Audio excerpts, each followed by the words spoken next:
اللہ اللہ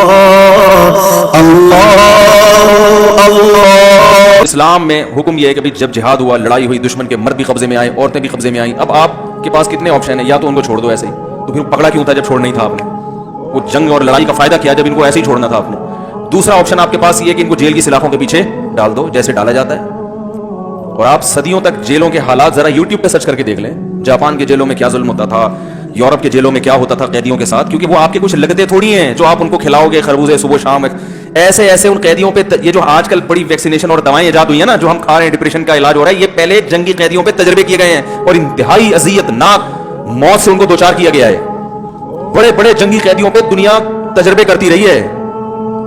ایسے تجربے ہوئے کہ یہ والی دوا سے انسان جاگتا ہے تو فلاں قیدی کو کھلا کے دیکھو کتنے دن تک جاگتا ہے۔ اس بیچارے کو ایک ہفتے جگایا، وہ دماغی توازن کھو گیا، وہ سر دیواروں سے مار رہا ہے، چیخا، وہ مر گیا۔ کوئی بات نہیں، مر گیا تو اندازے ایک رپورٹ تیار ہو گئی کہ اس دوا کے سائیڈ افیکٹ میں یہ ہے کہ ایک ہفتہ اگر کھائی جائے تو بندہ مر جاتا ہے، نہ کوئی کیس بنے گا۔ یہ تجربے ہوئے قیدیوں کے اوپر، بہت اذیت ناک جو ہے نا مراحل سے جنگی قیدی گزرتے رہے ہیں۔ تو اسلام اگر قیدیوں کی یہ کہتا ہے کہ جیلوں میں ڈال دو تو کیا پرسان حال ہوتا ان کا، کیا حالات ہوتے ان کے؟ تو اسلام نے کہا درمیانی راستہ دیا کہ بھائی نہ قتل کرو ان کو، یا ایک راستہ یہ ہوتا ہے کہ سب کو اڑا دو جان سے۔ تو قتل کرنے کا کیا فائدہ جب ایک قوم آپ کے قبضے میں آ گئی ہے، اس کا شر ختم ہو گیا، وہ لڑنے کے قابل نہیں رہی ہے۔ بھائی لڑائی اس لیے تھی نا کہ ان کا شر ختم ہو جائے، شر ختم ہو گیا تو درمیانی، اور یا یہ کہ ان کو آزاد چھوڑ دو۔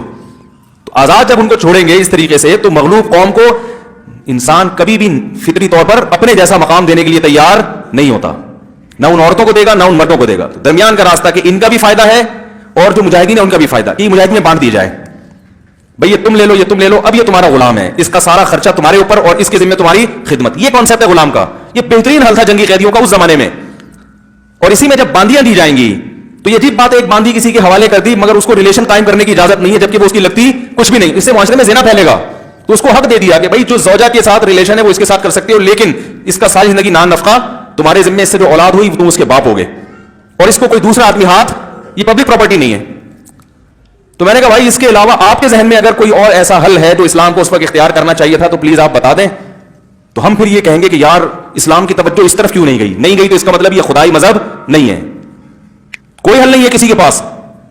اور پھر اسلام نے ان قیدیوں کے ساتھ حسن سلوک کا جو حکم دیا، بات بات پہ غلام آزاد کرنے کا حکم دیا، کیونکہ جب ایک غلام آپ کا غلام بن گیا، اب آپ اپنی مرضی سے اس کو آزاد کریں گے تو ریاست کا باغی نہیں بنے گا، کیونکہ ریاست نے اس پر احسان کیا ہے، مولا نے اس پر احسان کیا ہے۔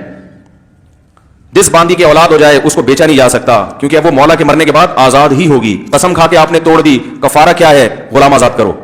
آپ سے ناحق کسی انسان کا قتل ہو گیا، کفارہ کیا ہے؟ غلام آزاد کرو۔ زوجہ سے زہار کر لیا، کفارہ کیا ہے؟ غلام آزاد کرو۔ تو بہت سارے مسلمانوں سے جو کوئی غلطیاں ہوں گی نا تو ان غلطیوں کی تلافی میں کیا کر دیا؟ غلام آزاد۔ اس طرح سے غلاموں کی آزادی شروع۔ تو اب یہ تو بتا رہے ہیں کہ اسلام میں غلاموں کا نظام ہے، یہ نہیں بتا رہے کہ غلامی تو ساری دنیا میں تھی اس وقت۔ اسلام میں غلاموں کے ساتھ جو سلوک تھا وہ دوسرے قوموں سے 1000 گنا بہتر۔ نمبر 2، اسلام کے پاس اس وقت غلامی کے علاوہ جنگی قیدیوں کا کوئی آلٹرنیٹ تھا ہی نہیں۔ تیسری بات یہ کہ اسلام نے غلامی کو نہیں، غلامی کے آزاد کرنے کو پروموٹ کیا ہے۔ غلامی کے آزاد کرنے کا جو سسٹم اسلام نے بنایا تھا اس وقت پوری دنیا میں کہیں بھی نہیں تھا وہ۔